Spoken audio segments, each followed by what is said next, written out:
I was very pleased with myself as I pulled into the driveway and pressed the garage door opener.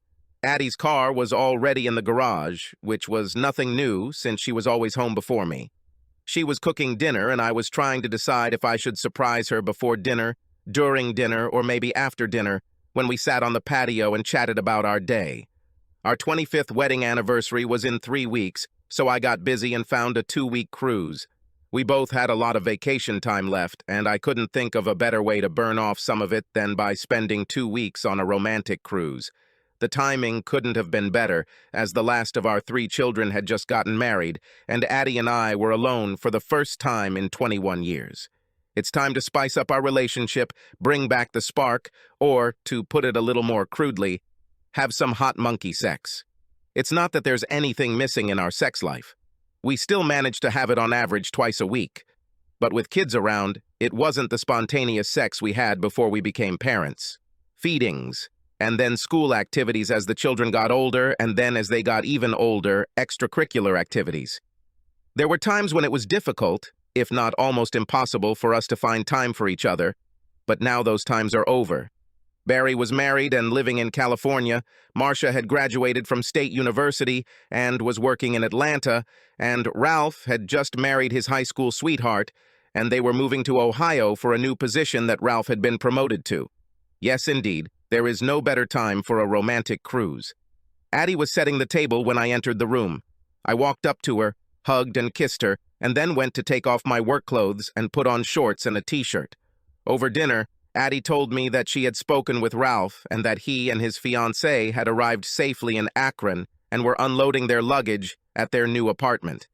Addie said that Susan, Ralph's wife, told her all about the apartment and the area.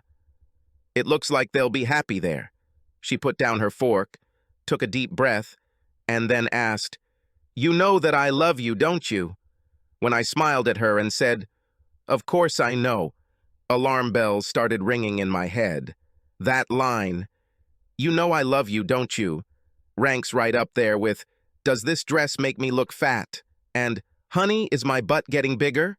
And I said to myself, "Oh God, what did she do now?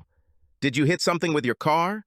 Made a mistake in the checkbook? And now we have an overdraft?" It was a phrase husbands didn't want to hear. She looked away for a second or so, and then turned to me and said, "Sally wants me to go with her tomorrow evening. Something like a bachelorette party or a party." She bit her lip and then said, "No, Rob, on a date." "Date? What kind of date is this?" "Her boyfriend's cousin is in town visiting and she wants me to go on a date with them." "Sally wants you to go on a date with a guy? Is she crazy or just stupid?" I told her I would do it. "Did you tell her that you would be dating another man? Have you forgotten that you are a married woman, Adelaide?" "No, I haven't forgotten, Rob. I need you to listen to me on this. Listen to me and remember that I love you and want to spend my life with you. All these years that we were married, Rob, and they were wonderful years. I never had a climax. I started to open my mouth, but she raised her hand in a stop gesture and said, 'Let me finish. I love making love to you, but I never had a climax. I've read about them and girls I know always talk about them, but I've never had one. I'll be 45 in a month and I want a climax before it's too late. And you expect me to just go along with this madness? Are you crazy?' It won't hurt us, Rob. I still love you. It's just something I want to do for myself. It's already hurt us, Adelaide, or at least it's hurt me. 3 weeks until our 25th wedding anniversary, and you finally take the time to tell me that I'm a lousy lover and that I'm no good in the bedroom. Thanks, Adelaide. I really needed this." I stood up and Adelaide asked, "Where are you going? Get out. Please, Rob, And everything she was still going to say was interrupted by the door closing behind me. I drove to Bud's Bar and Grill and sat on a stool at the counter. I told Mavis to get me a beer, and then I sat there, drank it, and reviewed my life up to that point to see if I could come up with something that would alert me that my wife wasn't happy with my performance in bedroom. No matter how hard I tried, I couldn't come up with anything. Neither Adelaide nor I were virgins when we met, and we took to each other like ducklings to water. The lovemaking was full of enthusiasm and satisfaction, and Adelaide always wanted to do more. We had only been dating for a month when Adelaide asked me to move in with her, and then it was sex almost every night, and Adelaide seemed to really enjoy what I did for her. She was so satisfied that 6 months after we started living together, she began hinting at marriage. Based on how well we got along while living together, I thought we would make a strong couple. Until that night, I thought we had a wonderful marriage, and everything changed in less than half an hour. Adelaide told me that I hadn't done my job in over 25 years. It was a damn big blow to my ego, my pride as a man. But the worst thing was that my wife thought so little of me that she thought she could tell me that she was going to date another man and have sex with him, and that I would just sit there and go along with it. "What's going on, Rob?" Mavis asked, placing the 5th beer in front of me. "It's not like you to just sit here and drink, staring into space and peeling labels off beer bottles." "I have bad news tonight, Maeve. I just found out that my marriage has been a joke for over 25 years, and as you can see, the news was devastating to me." "Are you and Addie having problems?" "You could say that, Maeve." I drank the beer in front of me in one gulp, put the bottle on the counter, and then said, "I better get out of here while I can still drive." I didn't go home. I drove to Stevens Point and looked at the lake until I started nodding off, and then I drove home. When I got there, the house was dark. I went to the linen closet in the hallway, grabbed a pillow and blanket, and then lay down on the sofa. This morning, I woke up with a bad taste in my mouth and didn't brush my teeth because I didn't want to make noise to wake Adelaide. I really didn't want to face her that morning. I left the house, had breakfast at the IHOP down the street from where I work, and then went to work. It wasn't a good day. I spent most of that time thinking about what I would say to Adelaide when I got home that evening. It didn't promise to be pretty. Adelaide's car wasn't in the garage when I got home, which was strange because she always got home before me. When I walked into the kitchen, the first thing I saw was the flashing red light on the answering machine. When I approached him, I saw a note on the kitchen table. It said, "Meatloaf in the microwave. Give him 3 minutes. Do not wait for me. Love you, Addie." I pressed a button on the answering machine, and a mechanical voice said, "You have one new message and one old message. First new message, Thursday, 5 to 17 p.m. And my sister's voice came to remind me that we were supposed to get together to discuss what we were going to get our mom for her birthday, and the voice said, "End of messages." I pressed the button again, and the voice said, "You have one old message. Thursday, 5 on a.1 p.m. "Hey, girlfriend," Sally said. "Plans change. We'll meet at Tomasino's bar at 6 instead of the restaurant. Kevin looks forward to meeting you. See you." I stood staring at the car for what seemed like an eternity, but it must have only been 20 or 30 seconds, and then I walked over to the microwave, took out what Adelaide had made for me for dinner, and then threw it at the wall. It took me a little over 3.5 hours to pack everything I wanted and load it into my pickup truck, and I left the house at 10:35. I spent the night at the motel, had breakfast at Denny's, and at 8, I called my boss and told him I'd be back late. By 10 o'clock, I had cleared out all the bank accounts, cashed in 5 certificates of deposit, and canceled all but 2 of our credit cards, which I had in my name only. At 10:15, the power of attorney was sent by registered mail from the lawyer to Adelaide, along with a note saying that she should sell the house and take the money, since the amount would be equal to what I took. Adelaide's finances would be tight until she could sell the house. But fuck her. That's how I perceived it. Next stop was canceling my cell phone contract, and then I went to Walmart and bought a cell phone within 500 minutes. At 11:30, I was sitting in my boss's office. After he told me that Adelaide had already called 5 times trying to reach me, I told him I was leaving and told him why. He told me he understood, and then told me that his brother needed someone with my abilities and asked me if I wanted to move out of state. 3 hours later, I was on my way to Denver and working for Sam's brother Dave. At 6 in the evening, I stopped at the rest area, called my parents, sister, and children, and told them all that I had left and why. My sister never really liked Adelaide, and I never knew why, but it just felt easier to give her my number, along with instructions, not to give it to anyone for any reason. I didn't give it to my children because I knew they would give it to their mother, and I didn't give it to my parents for the same reason. They always loved Adelaide very much. I told them all that I would call them once a week. I told my kids straight up that I wouldn't tell them where I was or give them my phone number because I didn't trust them to keep it away from their mother, and they weren't very happy with me. I stopped by the Mississippi River long enough to take off my wedding ring and throw it as far into the moving current as I could, then got back in my truck and headed down I-70 toward Denver. When I got to Denver, I drove to my new job and checked in, then went looking for a place to live. I found an apartment close to work and settled there. Every Friday night I called my kids, parents, and sister to see how things were going. For the first 2 months, every call to the children ended with them begging me to call their mother. She was miserable, she was distraught, and she was hopeless. I finally told them that I had no intention of ever speaking to their mother again, and if they continued to pester me about her, I would call them once a month. My sister Bev never asked me to call Addie, but she told me that Adelaide kept begging her to connect Adelaide to me. I told her that nothing had changed, and I still had no intention of ever speaking to my wife again. My parents were the ones who really pissed me off, although it was probably my mom more than my dad. One Friday I called them, my mom answered, and we talked for a few minutes. I heard some noise in the background, and then, "Rob," said Adelaide's voice. "Please, dear." I hung up, and 2 months passed before I called my parents again. It was painful.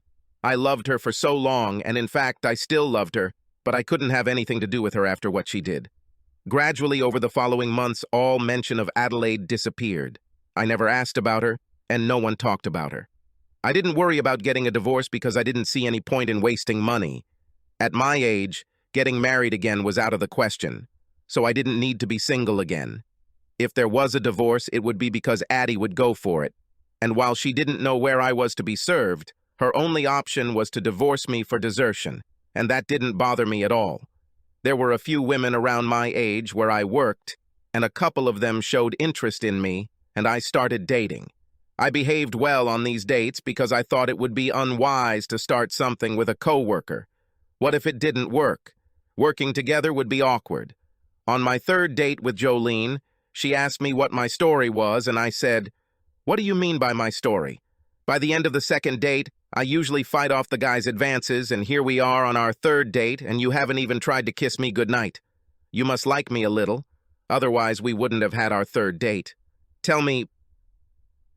I told her about my feelings about workplace romances, and she laughed and said, "Bullshit. In the 10 years I've worked here, I've slept with 4 guys who work with me. Do you see that I have some problems with my colleagues?" As far as I can tell, no. The reason I don't see any of them anymore is because each of them wanted to marry me, and that's not what I'm interested in. I want sex, without serious commitment. And as long as you don't obsess over me and try to get me to marry you, we can play together for as long as you want. When I drove her home that evening, I wanted to kiss her on the cheek, and she grabbed my tie and pulled me towards her. Jolene was the first woman other than Adelaide that I had touched in 25 years, and I had to admit that I was scared. I wasn't scared enough to run away, and I needed to, but I was scared because of how Adelaide made me feel inadequate. I warned Jolene that I might be in a bit of a hurry due to my long, dry spell, and she grinned evilly at me and said, "Then we better hurry up and get it out of the way first." It wasn't as fast as I thought, and my recovery time wasn't that long either. I was making love to Jolene, and at some point she cried out sharply, and her body trembled and shuddered. If this is what the climax was like, then I guess it's probably something I've never seen with my wife. Jolene noticed the way I was looking at her and asked what was wrong. "Nothing," I answered, "but I'm curious. Did you just climax? Did I have a climax? 2 small and 1 large? Why are you so interested?" I told her my story, and she said, "I can tell you about it, lover. The problem must be with her, because it sure as hell isn't with you." She began to caress me, and we set off again. After the 3rd time, I told her that I needed to go so I could get some sleep before getting up for work, and she said, "Shut up, my love. There's nothing I love more than waking up next to a warm man's body and then starting the day right." Jolene's idea to start the day right was to wake me up by caressing my manhood, followed by hot morning sex. She fed me a hearty breakfast, and then we went to work together. It was a great day for me, and I walked around in a fantastic mood. Jolene lifted me out of the hole that Adelaide's comments had driven me into. Her words, plus the image of her actually climaxing, did wonders for me. After that night, Jolene and I started talking regularly. We spent so much time in each other's company and in each other's beds that after about 6 months, I suggested we move in together. Jolene rejected this. The reason I never got married, honey, is because I can't stand living with anyone. I tried this a couple of times, and it just didn't work. I like living alone. Everything is going well for us, so let's just be happy with it. A year has passed, and many changes have occurred. Barry and his wife Nancy had a little girl, Ralph's wife Betsy was expecting a child, and Marcia became engaged. They all wanted to see me, and I wanted to see them. The problem was that I hadn't worked long enough at my job to accumulate enough vacation time to allow me to visit California, Georgia, and Ohio. I managed to take a couple of days off to visit my parents and sister, but they quickly passed, and although my mother insisted that I talk to Adelaide while I was there, and probably even called her to let her know I was there, I returned to Denver before Addie could respond to the information. I was afraid to let them visit me. Once they know where I am, it will only be a matter of time before one of them spills the beans to Adelaide. I was trying to figure out what to do when things got out of my control. My sister called me and told me that our parents had died in a car accident. There was no way I could avoid meeting Adelaide at the funeral. She was very close to my mom and dad and will no doubt be at the funeral home and most likely at the wake to be held later at Bev's house. I spent a few hours at the funeral home making arrangements and then went to Bud's bar to calm down a little. Mavis was filling me in on what had been going on since I'd been gone when Adelaide slid onto the stool next to me and said, "Hi, Rob. How are you doing?" "Very good, Addie. How is the search for climaxes going?" Before she could respond, Mavis appeared and Adelaide ordered a vodka tonic. Mavis looked at me and asked, "Total score?" "No. The lady pays for herself." Adelaide flinched at this and then said to me, "There was no sex." Good old Kevin, not able to get the job done the first time. "There was no Kevin, Rob. I didn't go through this. If you would let me talk to you, I would be able to tell you this. I wouldn't believe you, so there was no point in talking to you." "It's true, Rob. Nothing happened." "That's how it was, Adelaide. It took me just over 4 hours to load my truck and get ready to leave. According to Sally's post, you met her and your fuck toy at 6. If you came back to the house by 7 and said you were home because you just couldn't get through it, I might, just might, believe you, but there was no way, no fucking way, for me to believe you. If you were gone for 3 or more hours, and you were already gone for more than 4 when I left. Even if I believed you, it wouldn't change anything. Our relationship had already died the night you told me what you were going to do. You didn't even have to have sex with Kevin to end our marriage, because by the time you met him, our marriage was over. You ruined our marriage when you told me what you really thought about me." "What are you talking about, Rob?" "You know exactly what I'm talking about, Adelaide." "No, I don't know. You showed me how little you thought about me when you told me what you were going to do, and then expected me to just sit quietly. It told me what your real opinion of me was, a spineless weakling that you could bully and force me to accept. There was no way in hell we could have had any meaningful relationship after that. No, Adelaide, talking to you wouldn't change anything." "Oh my God, Rob, I never thought about anything like that. I thought I could convince you to let me do something for myself. I thought we loved each other enough that I could show you that if you let me do this, it wouldn't hurt us at all. I didn't mean long-term or anything like that. Just one time to see what it was like, but you got up and ran out before I could state my case." "Be serious, Adelaide. My reaction to what you told me told you everything you needed to know about how I felt about the idea, but you went anyway. What if Kevin hadn't brought you to climax? Who would you try next? How many more times would you like to try to get that climax?" "It wouldn't be like that, Rob. I swear it wouldn't be like that. You say it now, Adelaide, but it's after the fact, and I don't believe it. If you were willing to risk your marriage to try on Kevin, and given the slightest chance I would go along with it and he wouldn't, you'd think that if I let you get away with it once, I would probably let you try again. And even if I had given up on the second try, you would have done what you did with Kevin and just left again. If only there was one more meatloaf in the oven, and don't wait for me. What can I do to convince you that you are wrong about this? How can I convince you that nothing happened between me and Kevin? You can't, Adelaide. What you could have done, what you should have done, is come to me with your problems when you had them, so that we could work on them together to see if we could do something to solve the problems, but you didn't do this. You ambushed me. Let me ask you this question, Adelaide. Have any of the men you've been in bed with since I left brought you to climax? It's disgusting to say such things. I haven't slept with anyone since the last time I was with you. Knowing how much you liked sex, oh yes, I believe it. Damn it, Rob, it's true. I came home and found you gone, and it killed me. I fell to pieces and was hopeless for several months. When I finally pulled myself together, I knew without a doubt that if you came back and found that I was in bed with another man, there would be no chance of me ever getting you back. I swear to God I didn't have anyone. I love you, Rob. I need you. I need to be with you. It's just too bad you didn't feel that way and think that way the day you left the house to meet Kevin. I slid off the stool and walked out of the tavern. Of course, it didn't end there. All 3 children flew in for the funeral, and my sister's house became the place where the family gathered. I saw my granddaughter for the first time and met Marcia's fiancé. The conversations were of a general nature, and carefully avoided conversations between Addie and me. Adelaide was at the funeral home every time I went there, but as soon as she walked toward me, I moved in the other direction. It wasn't easy to avoid her. For more than 25 years, we have been a part of each other's lives. I loved her selflessly and did not deceive myself. I still loved her. Seeing her and knowing that everything was over between us tore my soul. After the funeral, Bev had a wake, and of course Addie came to it. It was harder to avoid Addie there than at the funeral home and cemetery because every time she came near me, one of our children was with her. If I had been smart, I would have left the wake, went to the bar, and sat there until it was over.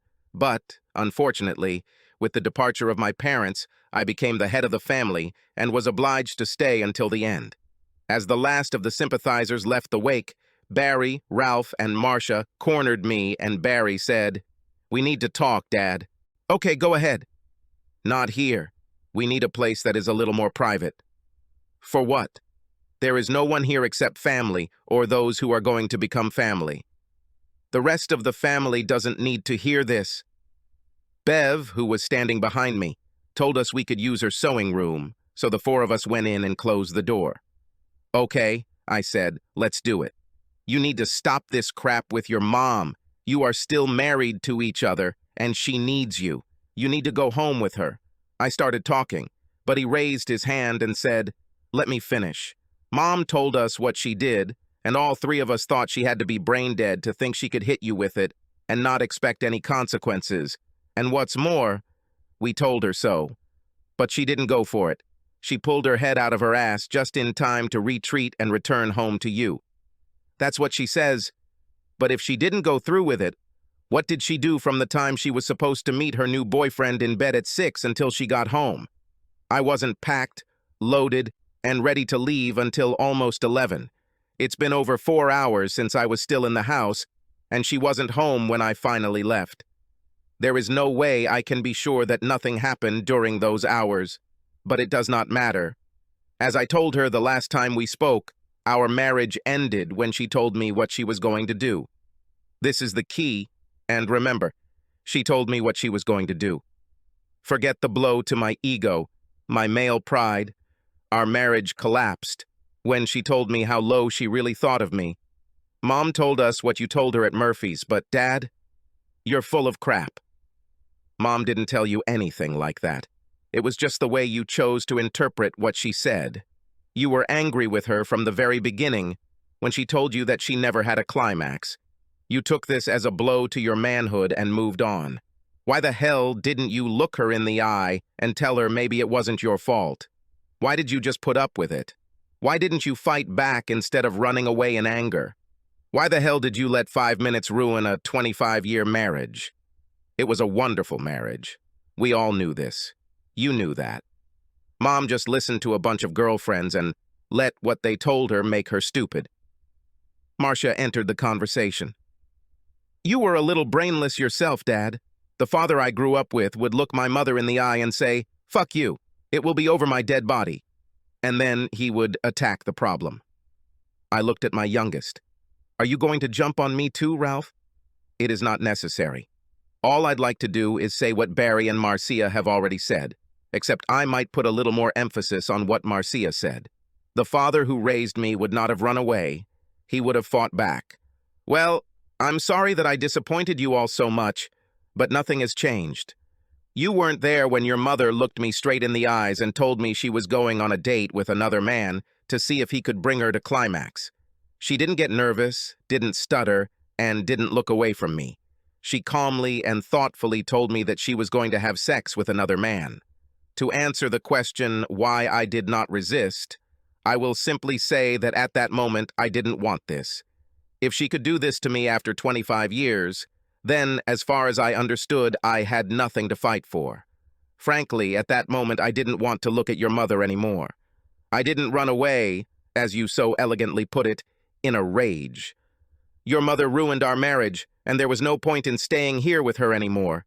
And there could be no solution to the problem because as soon as your mother went on that date, in my mind she became an unfaithful slut.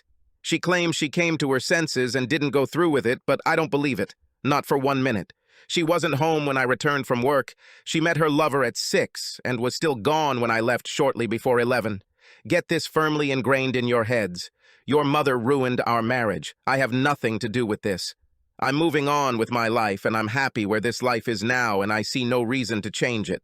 I'm sorry your mother is unhappy in her situation, but she did it herself. As far as I understand, the issue is closed, and I do not intend to return to it again. Are we all clear on this? Sorry, Dad, Barry said, but I have to take Mom's side on this. Me too, Marcia said. I looked at Ralph, and he just looked at me and shrugged.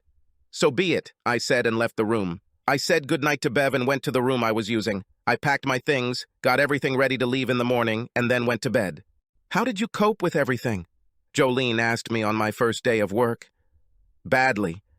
Burying my parents was hard enough, but my wife was always there, and that only made it worse. Then my kids attacked me, trying to get me to get back together with her, and when I said no, they told me they were on her side. In general, the trip was not at all pleasant. Well, honey, you need to look at this from the other side. Which? Is there another side to this? You're back, and your stress reliever is sitting here, ready to relieve that stress. She relieved my stress several times that evening after work and then did everything she could to relieve that stress for the rest of the week. And I was glad to be able to say she got the job done. 2 months flew by unnoticed. The work was going well.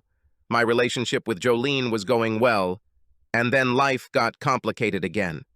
I was having dinner with Jolene at Angelina's when Adelaide came to our table and poured a glass of water over Jolene's head. This is my husband, with whom you are sitting, a tramp, and if you don't get away from him, I will claw your eyes out. Jolene had a margarita in her hand and threw the drink in Adelaide's face, then jumped out of her seat in a flash.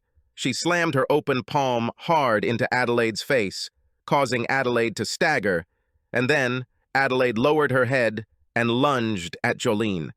There was a lot of hair pulling, slapping, screaming, and yelling.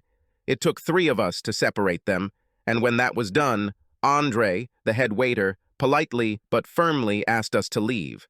No problem, Andre, just hold her, I said, pointing at Adelaide, until we leave. I don't want to continue this in the parking lot. I took Jolene's hand, and we left. When we got into the car, Jolene said, You didn't tell me that you brought your wife with you when you returned from the funeral. I have no idea how she ended up here. Of course, I didn't bring her with me. I can't even imagine why she's here. Don't be stupid, Rob, even though I know why she's here. You know? Then please enlighten me. She's here to fight for you. She told you this when she gave me a bath. What do you mean? I believe her exact words were, "This is my husband you are sitting with." And she put a lot of emphasis on the "my husband" part. She stated her rights in no uncertain terms. I do not believe in this. More than once I let her know in no uncertain terms that it was all over between us. She obviously decided that it wasn't so. We were silent the rest of the way to her house. As I walked her to the door, I said, "I'm sorry that the evening was ruined and that you had to go through that." "This is wrong. It was the most fun I've had in years." She pulled me into the bedroom and said, "All we have to do now is give this night the perfect ending." She was wild and insatiable. Throwing water on her and starting a fight must have ignited something in her, and she continued to pester me until I could no longer answer her call. The irony when I thought about it was that she had gotten into an argument with a woman who told me I couldn't make her climax. But that night Jolene had more climaxes than I could remember. I fell asleep in Jolene's arms. In the morning, Jolene woke me up and we had fantastic sex again. When we finished, she propped herself up on her elbow and kissed me. "Thank you, my love. It was the perfect ending." "Thank you, baby. It was a pleasure. I won't be in the office today. I'm meeting with clients, so I won't see you until this evening." "Nothing else will happen, lover." When I said it was a perfect ending, I was talking about our personal relationship. "Why? What have I done?" "You didn't do anything, love, but when I looked into your wife's eyes tonight, I saw that she was determined to get you back. I won't be the one to stand in her way." "That doesn't make sense, Jolene." "I told you, she's finished. Perhaps as far as you are concerned, but not as far as she is concerned. She obviously decided that she would get you back, despite what you told her. I will not interfere with such strong love. I've never made a secret of where we are, Rob. Good friends and bed buddies, and that's all it was ever meant to be. If your wife fights for you, she will not fight with me." When I returned to my house, I found Adelaide sitting on the steps of my porch. "What the hell are you doing here, Adelaide?" "You are my husband, Rob. Where are you going and all that stuff?" "How did you find me?" "While you were at Bev's, Marcia snuck into your room while you were showering and took the information from your driver's license. And by the way, you should really call your kids. They need to hear from you from time to time. They made their choice at the funeral and they can live with it, but why did you bother coming here?" "I told you exactly how I feel about what happened. I noticed that despite what you said, you did not divorce me. Why waste money? I don't need to be single since I never plan to get married again. That's good because I would have fought it and all we would have achieved was helping two lawyers maintain their standard of living. Why would you struggle to keep someone in your life who doesn't want you? How about it because I want you? I loved you for more than 25 years and never stopped loving you. Okay, maybe I was being stupid when I thought that with 25 wonderful years tying us together, you would give me a little leeway in what I wanted to try. After all, it was just supposed to be sex. There would be no romance, and it would only happen once. If it hadn't brought me to climax 2, I would have decided that I was the problem.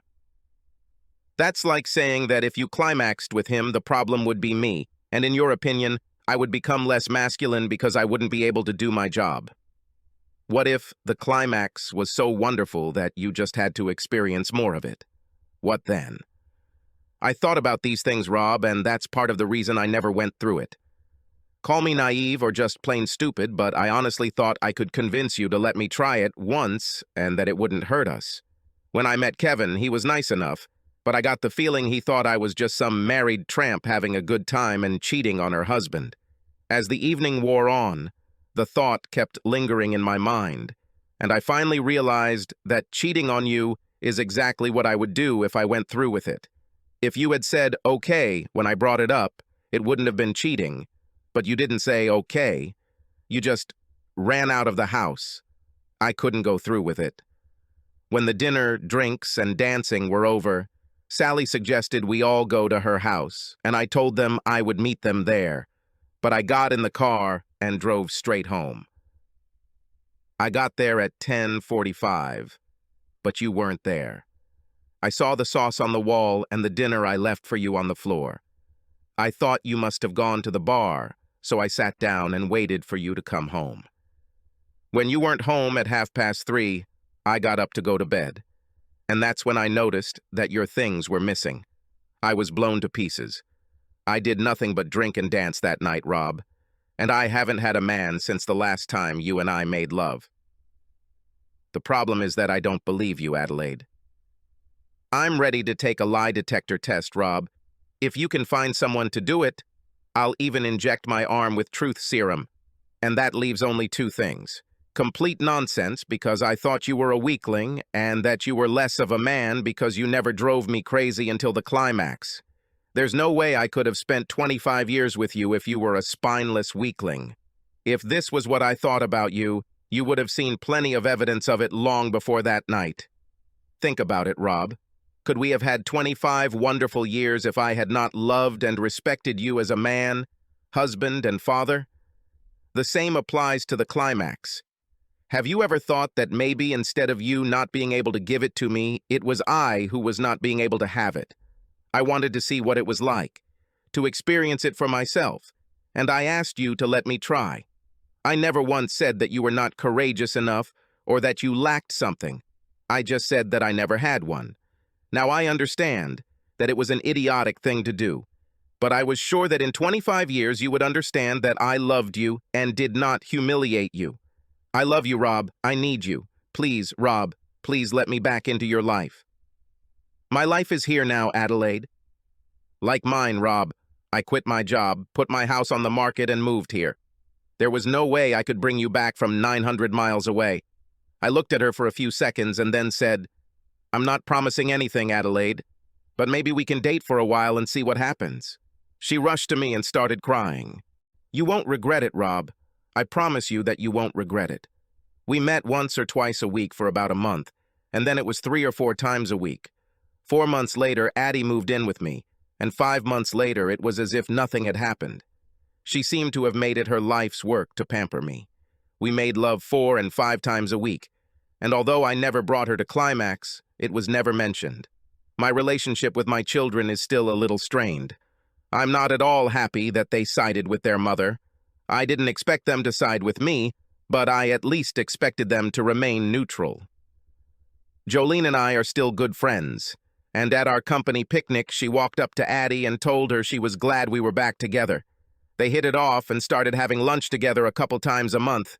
We even go dancing from time to time with Jolene and whoever happens to be her current bed buddy. It was one of those nights when I was dancing with Jolene and she said, "Are you glad I kicked you out of my bed?" Very. I knew it was right. She's obviously good for you.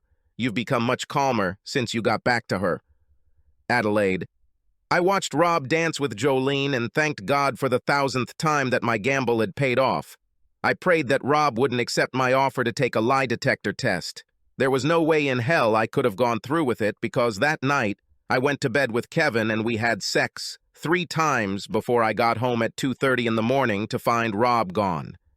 Kevin didn't bring me to climax, nor did most of the dozen or so others who followed him. 2 of them were good, and while I enjoyed them, they couldn't replace the love I received from Rob on a regular basis. A year and a half wasted looking for something that had already been found once turned out to be not worth the search costs. When the music ended, I saw Jolene lean over and kiss Rob on the cheek, and as they walked back to the table, I thought how lucky I was that she was the woman she was. If she was the type who wanted to get married, I definitely wouldn't bring Rob back. But I did get him back, and it would be a cold day in hell before I let him go again. Subscribe to our channel so that your second chaff doesn't cheat on you, and go ahead and listen to the next story, because this story is nothing compared to the next one. If you're under 18, don't even think about listening to the next one.